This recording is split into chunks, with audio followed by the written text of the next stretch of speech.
Okay, so what if every single time you bought something you needed, a piece of that money went towards buying a permanent, productive asset that you actually owned? Let's dive into this, because today we're going to explore a blueprint for a whole new kind of economy. It's a system designed to turn the things we consume every day into real, community-owned wealth.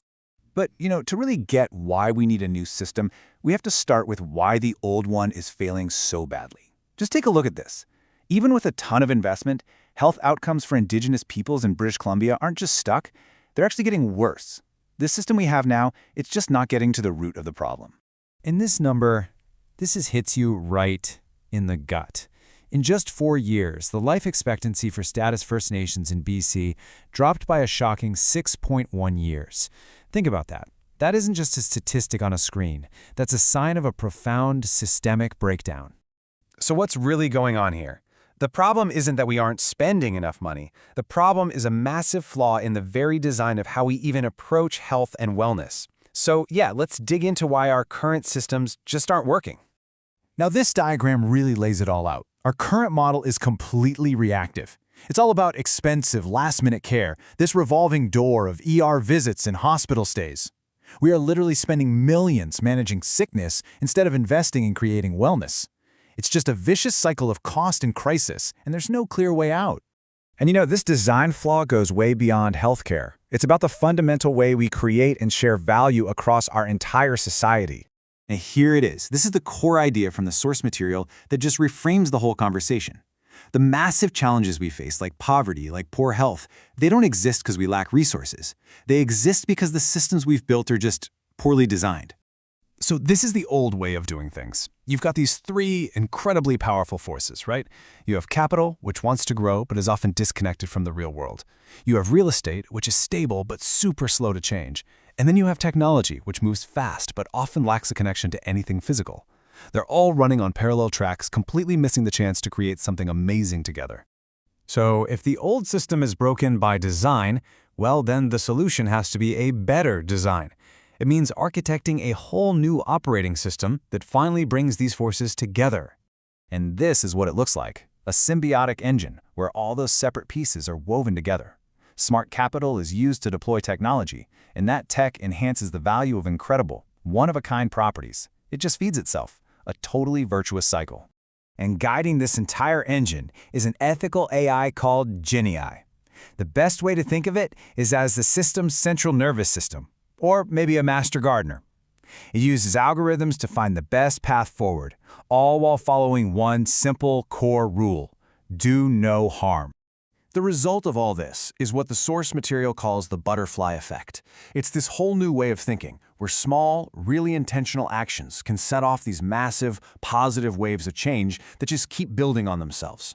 But what does that actually mean for an individual person? Okay, this is where it gets really practical. Let's break down the mechanics of this engine that turns what you buy into things you actually own. It all starts with something called a stabilization primitive. This is basically a foundational product, like a super nutritious food bar, that solves an immediate crisis.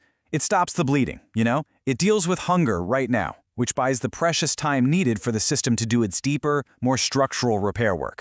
So check it out. Here's how it works in 4 simple steps. 1. You buy a product. 2. The system's AI, GenAI, automatically carves off 20% of that money. 3. That money goes into a fund that buys productive, irreplaceable land that's held in a global trust. And 4. Just like that, you go from being just a consumer to a real, deeded owner of a global asset. And here's that flywheel in action. It's this amazing cycle where buying assets and adding technology leads to better returns, which are then plowed right back into buying more assets. This thing just picks up speed and gets more powerful over time. It's almost like a self-perpetuating financial organism. So when you zoom out from all the nuts and bolts, what's the grand vision? I mean, what is this engine actually building in the long run? This quote just nails it.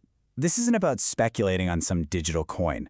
This is about building a new system that's anchored in the most real, tangible assets you can imagine: food, land, energy, and community. It really is civilization design. And this isn't just a theory either.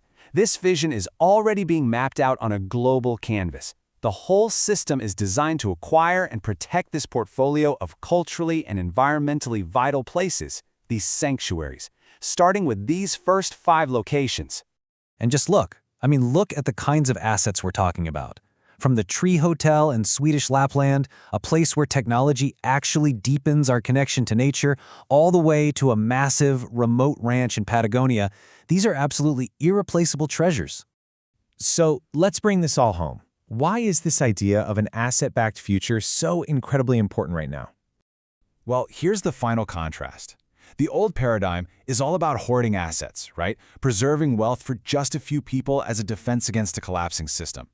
This new blueprint is about architecting a civilization engine that actually multiplies wealth for the many, so we can build a better, more resilient system for absolutely everyone.